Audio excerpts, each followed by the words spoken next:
மீசான் டிவியின் தமிழ் பேசும் உறவுகளை அன்போடு வரவேற்றுக் கொள்கிறோம். எஸ்ஜேபியின் பாராளுமன்ற உறுப்பினர் ஜகத் விதானகேனுடைய அன்பு புத்திரரை கைது செஞ்ச உடனே புலிய கண்ட மான் போல ரோஹித அபயகுணவர்தனுடைய மகளும் மருமகனும் தலைதெறிக்க ஓடி தலைமறைவாகியாச்சு.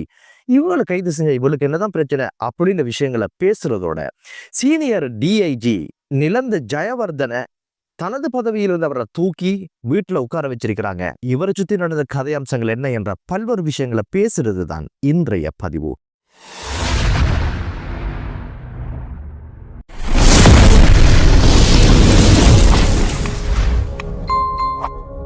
முதல் விஷயம் ஜகத் விதானகேனுடைய அன்பு புதல்வர் ரசிக விதானகைய லஞ்ச ஊழல் ஆணைக்குழுவினர் கைது செஞ்சாங்க.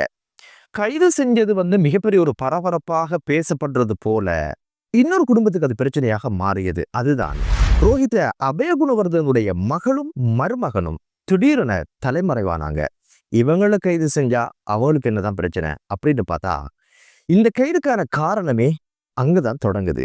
என்ன அப்படின்னு பாத்தீங்கன்னா, ரசிக விதானகே ஒரு மிக முக்கியமான அதிசொகுசு வாகனம் ஒன்றை பாவிச்சிருக்கிறாரு. அந்த வாகனம் KX 8137 என்ற இலக்கத்தகடை உள்ளடக்கிய ஒரு ஃப்ராடோ. இந்த வாகனத்தை பயன்படுத்தினது இவரும் இவருடைய தந்தையும் தான். ஜனாதிபதி தேர்தலில் இருந்து அதுக்கு பிறகு வந்த பாராளுமன்ற தேர்தலுக்கெல்லாம் இவங்க இதை தான் பயன்படுத்தியிருக்கிறாங்க. ஆல்ரெடி இவங்க சேல் வச்சிருக்கிறவங்க, நிறைய வாகனங்கள் இருக்கு, மிகப்பெரிய தொழிலதிபராக பேசப்படுறவர் இந்த ஒரு வாகனத்தை எங்கிருந்து எடுத்திருக்கிறாரு அப்படின்னு பாத்தீங்கன்னா, ரோஹித அபயகுணவர்தனுடைய மகளிடமிருந்து இவங்க வாங்கியிருக்கிறாங்க. 2023ஆம் ஆண்டு 10ஆம் மாதம் 20ஆம் தேதி ரோஹித அபயகுணவர்தனுடைய மகளிட பேர்ல ரிஜிஸ்ட்ரேஷன் ஆக்கப்பட்டிருக்குது. இதுக்கு பிறகு இவங்க என்ன பண்ணிருக்காங்கன்னு கேட்டீங்கன்னா, இவங்களுடைய சேல்ஸுக்கு இந்த வாகனத்தை அவங்க விச்சிருக்கிறாங்க. அந்த வாகனத்தை இவங்க வாங்கியிருக்கிறாங்க 2024 10ஆம் மாதம் 23ஆம் தேதி. ஒபிஷியலா இவன பேருக்கும் அவை மாற்றப்பட்டாச்சு. இப்ப லஞ்ச ஊழல் ஆணைக்குழுவினர் இந்த வாகனத்தை தேடி பயணிக்கிறாங்க. இந்த வாகனத்தை தேடி கண்டுபிடிச்சதுல இது பாவிக்கிறது யார் அப்படி பார்த்தீங்கன்னா, ஜகத் விதானகேனுடைய மகன். சரி, ஒரு வாகனத்தை விற்கிறதுல வாங்குறதுல என்னதான் பிரச்சனை இருக்க போகுது, எதுக்காக இவங்க ஓடி ஒழிக்கணும் அப்படின்னு கேட்டீங்கன்னா, அங்கதான் சிக்கலே இருக்குது. என்ன காரணம் அப்படி பார்த்தீங்கன்னா, கடந்த காலங்களில் வெளிநாடுகள்ல இருந்து அதிசொகுசு வாகனங்கள்லாம் இறக்குமதி செஞ்சு வரி கட்டுறது இல்லை, ஒரு கண்ணை கட்டி உள்ள எடுத்துறது, அல்லது பதிவு செஞ்சாலும் ஒரு ஓட்டோட தரத்துல பதிவு செஞ்சு வெளியெடுத்து சுகபோக வாழ்க்கையெல்லாம் வாழ்ந்ததை பார்க்க முடிஞ்சது இல்லையா? அந்த ஒரு லிஸ்ட்ல இந்த ஒரு வாகனமும் இருந்திருக்குது. ரோஹித அபயகுணவர்தனுடைய மருமகனுடைய இன்னும் ஒரு வாகனம் கண்டியில அணிவத்தை என்ற பிரதேசத்துல ஒரு ஃப்ராடோவும் அதே போல BMW காரனும் அதனுடைய பொறுமதி 6 கோடின்னு சொல்லப்படுது. இவைகளும் கண்ணில் காட்டாம பக்குவமாக வெளியெடுத்து பயன்படுத்திருக்கிறாங்க. ரகசியமாக வச்சு வந்தாங்க. புதிய அரசு வந்தோடனே எங்கடா பதுக்குறோன்னு சொல்லி அவசரத்துல எங்கோ பதுக்கினாங்க. அதை மோப்ப பிடிச்சு போலீசார் கண்டுபிடிச்சாங்க. உடனடியாக ரோஹித அபயகுணவர்தன மானஸ்தன் இல்லையா, அவர் என்ன பண்ணினார்னா, என் மருமகன் மீது சேறு பூசுறாங்க, இது அரசியல் சூழ்ச்சி, எங்களுக்கும் இதுக்கு சம்பந்தம் இல்லைன்னு உளர ஆரம்பிச்சது மட்டுமல்ல, போலீஸ் நிலையத்துல ஒரு புகாரை அளிச்சாரு. இதை விசாரிச்சு சொல்லுங்க, நாங்க அப்படிப்பட்டவங்க இல்லை அப்படின்னு சொல்லி மிகப்பெரிய ஒரு ஆத்திரத்தோடும் ஆவசியத்துடன் பேச ஆரம்பிச்சாரு. 2020 ஆகஸ்ட் 12ஆம் தேதியில இருந்து 2022 ஏப்ரல் 11ஆம் தேதி வரைக்கும் கப்பல் துறை அலுவலக அமைச்சராக இருந்த காலப்பகுதியில தான் இந்த வாகனங்கள் நாட்டுக்குள்ள வந்திருக்கிறதாக இப்போது லஞ்ச ஊழல் ஆணைக்குழுவினர் சந்தேகிக்கிறாங்க. அவசரப்பட்டு பதறும் போதோ, அளவுக்கு அதிகமா கதறும் போதோ, அது பயத்துல கத்துறாங்க என்பதை புரிஞ்சு கொண்டதுனால இப்போது இவங்களை துரத்த ஆரம்பிச்சிருக்கிறாங்க. எனவே இந்த ஒரு விஷயம் குறித்து இப்போது முழுமையான விசாரணை நடத்தப்பட்டால் நிச்சயமாக ரோஹித அபயகுணவர்தனுடைய மகளும் மருமகனும் கைது செய்யப்படுவாங்க என்பது தெரிஞ்சதுனால தலைமறைவாகிட்டாங்க. சரி, பரவாயில்ல, எத்தனை நாளைக்கு தான் ஒழிச்சிருக்க முடியும், எப்படியோ வெளியே வரத்தான் போறீங்க, நிச்சயமா கைதுன்னு ஒரு விஷயம் நடக்கத்தான் போகுது. எனவே கேள்வி ரம்புக்குள்ள குடும்பத்தோட படுகின்ற பாடு மீண்டும் ஒரு தடவை ஒரு குடும்பம் அப்படியே ஒரு சிக்கலுக்குள்ள செல்ல போகிறதா என்ற ஒரு விஷயம் இப்போது மிகப்பெரிய ஒரு பேசுபொருளாக மாறி இருக்குது. 2011ஆம் ஆண்டுல இருந்து 2014ஆம் ஆண்டுக்குள்ள இந்த நாட்டுக்குள்ள அதிசொகுசு வாகனங்கள் இறக்குமதி செய்யப்பட்டு இப்படி கள்ளத்தனமாக போலியான ஆவணங்களை பயன்படுத்தி ஏதோ ஒரு வகையில வாகனங்களை உள்ள கொண்டு வர்றதுனால 16 பில்லியன் என்று சொல்லப்படுற அளவுக்கு பாரிய ஒரு ஊழல் மோசடி நடந்திருப்பதை பார்க்க முடியுது. எனவே இந்த மானஸ்த சம்பந்தமாக பல்வேறு விசாரணைகள் இப்ப லஞ்ச ஊழல் ஆணைக்குழுவில் புகார் அளிக்கப்பட்டிருக்கு. இவருக்கு சொத்து எப்படி கிடைச்ச, இவ்வளவு பெரிய கோடீஸ்வரனா எப்படி மாறினார் என்ற பல்வேறு விஷயங்கள் இப்போது பேசுபொருளாக மாறது மட்டுமல்ல, விசாரணைக்கு உட்படுத்தப்பட்ட சந்தர்ப்பங்களும் உண்டு என்பதை கடந்த கால வரலாறுகளை பார்க்க முடியுது. வெறுமனே அரசியல் வாழ்க்கை எப்படி தொடங்குது அப்படின்னு கேட்டீங்கன்னா, ஒரு நகர சபையில ஒரு டிரைவராக சேர்ந்தவர் தான் இப்போது மிகப்பெரிய ஒரு சொத்துக்களுக்கு அதிபதியாக மாறி இருக்கிறார் என்ற ஒரு கம்ப்ளைனை பல தரப்பு லஞ்ச ஊழல் ஆணைக்குழுவில் போட்டிருக்கிறாங்க. இவங்களோட சொத்துக்களை பற்றி விசாரணை செய்யுங்க அப்படின்னு சொல்லி. எனவே எஸ்ஜேபியினுடைய பாராளுமன்ற உறுப்பினர் ஜகத் விதானகே இப்படியான ஒரு சிக்கல்ல மாட்டுவாரா அப்படின்ற ஒரு விஷயம் மிகப்பெரிய ஒரு அதிர்ச்சியை ஏற்படுத்தி கடந்த காலங்கள்ல எஸ்ஜேபியினுடைய மற்றும் ஒரு பாராளுமன்ற உறுப்பினர் சேனசிங்க இவங்களுக்கு இது போன்ற ஒரு வழக்கு தாக்கல் செய்யப்பட்ட ஒரு வழக்கு நடந்து கொண்டிருக்கிறது. அது 10 கோடி பொறுமதியான ஒரு அதிசொகுசு வாகனம் இப்படி யாருக்கும் தெரியாமல் நாட்டுக்குள்ள அவர் பயன்படுத்திய குற்றச்சாட்டு வழக்கு நடந்தது.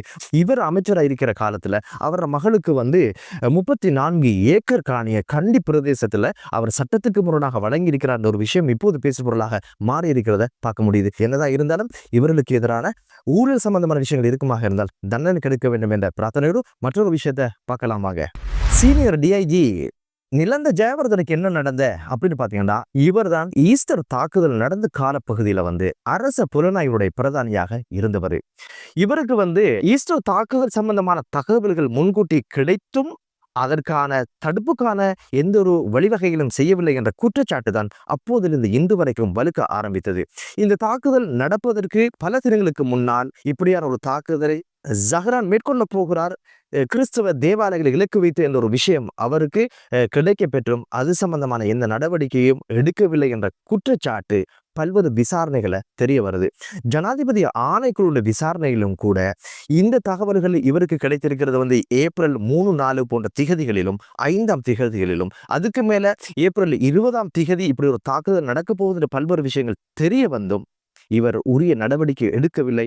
எனவே இவருக்கான குற்றவியல் சட்டம் சார்ந்த நடவடிக்கை எடுக்க வேண்டும் என்ற பரிந்துரையையும் ஜனாதிபதி ஆணைக்குழு தெரிவித்திருந்தது. ஆனால் அதுக்கு பிறகு கோட்டாபய ராஜபக்ஷ இருக்கலாம், அதே போல ரணில் விக்ரமசிங்க இவர்களாக இருக்கலாம், எந்த ஒரு நடவடிக்கையும் எடுக்காமல் இன்னும் பதவி பிரமாணம் கொடுத்து பதவியுறு கொடுத்த ஒரு விஷயம் மிகப்பெரிய ஒரு பேசுபொருளாக மாறி இருந்தது. இதுக்கு பிறகு என்ன நடந்துச்சு அப்படின்னு கேட்டீங்கன்னா, இன்னொரு விஷயம் குறித்து சமூகம் மற்றும் நல்லிணக்கத்துக்கான அமைப்பினுடைய பணிப்பாளர் ரோஹான் சில்வா போலீஸ் திணைக்களத்திற்கும் ஒரு கம்ப்ளைண்ட் போட்டாரு, சட்டமா அதிபர் திணைக்களத்துக்கு ஒரு கம்ப்ளைண்ட் போட்டாரு, அதே போல போலீஸ்மா அதிபருக்கும் ஒரு கம்ப்ளைண்ட் போட்டாரு. இதுல இந்த தாக்குதலுக்கு பின்னால புலனாய்வு பிரிவினருக்கு சம்பந்தம் இருக்குது, இது சம்பந்தமான விசாரணைகளை முன்னெடுக்கணும்னு சொல்லி எங்கேயும் அவருக்கு சரியான பதில கிடைக்காதனால ரிட் மனு ஒன்றை தாக்கல் செஞ்சாரு. அந்த ரிட் மனுவை பரிசீலனைக்கு எடுக்கிற சந்தர்ப்பத்தில் சட்டமா அதிபர் திணைக்களம் ஒரு முடிவுக்கு வந்தாங்க. இந்த ஒரு விசாரணையை போலீஸ் கமிஷனுக்கு கொடுத்துட்டு அவங்க விசாரிச்சு பதில் சொல்லட்டும் என்று சொன்னதுக்கு நாங்க உடனடியாக இந்த விசாரணையை போலீஸ் கமிஷன் ஆரம்பிச்சது 2024ஆம் ஆண்டு ஜூலை மாதம் கட்டாய விடுமுறையில நிலந்த ஜெயவர்தனைய அனுப்பி வச்சாங்க. மேற்கொண்டு விசாரணை நடத்தினதெல்லாம் தெரிய வந்தது. உண்மையில தகவல் கிடைத்தும் இவர் எந்த நடவடிக்கையும் எடுக்கவில்லை என்பதை சட்ட ரீதியாக விசாரணை மூலம் தெரிய வந்ததில் குற்றம் என்பதனால இவரை உடனடியாக இந்த பதவியிலிருந்து நீக்குவதாக போலீஸ் ஆணைக்குழு அறிவித்திருந்தது ஆரோக்கியமான விடயமாக பார்க்கப்படுது. காரணம் என்ன அப்படின்னு பாத்தீங்கன்னா, இது ஒரு சாதாரண பிரச்சனை அல்ல. 6 வருடங்கள் கடந்தும் எந்த ஒரு தீர்வும் இல்லாத ஒரு பிரச்சனையாக மாறி இருக்கிற இந்த சந்தர்ப்பத்துல தகவல் கிடைத்தும் இது குறைந்தபட்சம் சேர்ஜுகளுக்கு மக்கள் பயணிக்க வேண்டாம் என்றாவது சொல்லி இருந்தால் மக்கள் போயிருக்க மாட்டார்கள். தாக்குதலிலிருந்து எந்த உயிரும் போயிருக்க வாய்ப்பில்லை. இவர் விஷயத்தில் எஃப்ஆர் வழக்கு தாக்கல் செய்யப்பட்டு பாதிக்கப்பட்டவருக்கு நட்டஈடு கொடுக்க வேண்டும் என்று உச்ச நீதிமன்றம் தீர்ப்பளித்தது. அதுதான் 75 மில்லியன் ரூபாய், அதாவது 7.5 கோடி ரூபாய் இவர் நட்டஈடு கொடுக்கணும் என்ற ஒரு விஷயம் சொல்லப்பட்டு அந்த நட்டஈடையும் இவர் வழங்கியிருந்தார். அதே போல மைத்திரிபால சிறிசேன இதில் பொதுப்போக்காக இருந்ததன் காரணமாக 100 மில்லியன் ரூபாய் நட்டஈடு கொடுக்கணும் என்று சொல்லப்பட்டது. எனவே அவருடைய சகாவாகத்தான் கடந்த காலங்களில் இவர் பயணித்ததாகவும் சொல்லப்பட்டது. என்னதான் இருந்தாலும் இந்த ஒரு விஷயம் குறித்து ஏன் நடவடிக்கை எடுக்கவில்லை, யார் யாருக்காக இதை விட்டு வைத்தார்கள் என்ற கேள்விக்கு இன்னும் பதிலில்லை என்பதுதான் யதார்த்தமான ஒரு விடயம். ஆரோக்கியமான விஷயம் என்ன அப்படின்னு கேட்டீங்கன்னா, இப்போதாவது 6 வருடங்கள் கழிந்து இந்த ஒரு விஷயத்துக்கு நியாயம் கிடைத்தது என்பது ஒரு ஆரோக்கியமான விடயமாக பார்க்கப்படுகிறது. மேலும் இதுக்கு பின்புலமாக இருந்து இந்த ஒரு விஷயத்தை கச்சிதமாக செய்தவர்கள் யார், தேவைக்காக எந்த ஒரு விஷயம் வெளியில் கொண்டு வரப்பட வேண்டும் என்பதுதான் இப்போது இருக்கிற நாட்டு மக்களுடைய அபிலாசை. அந்த ஒரு விஷயத்திலும் இந்த அரசு கவனம் செலுத்தி இதுக்கு பின்புலமாக இருந்து இந்த ஒரு பாதக செயலை செய்தவர்கள் யார் என்ற ஒரு விஷயத்தை வெளியில் கொண்டு வந்து தக்க தண்டனை கொடுக்கட்டும் என்ற பிரார்த்தனையோடு மற்றொரு காணொலியிலே உங்கள் அனைவரையும் சந்திக்கும் வரை விடைபெறுகிறேன். நன்றி.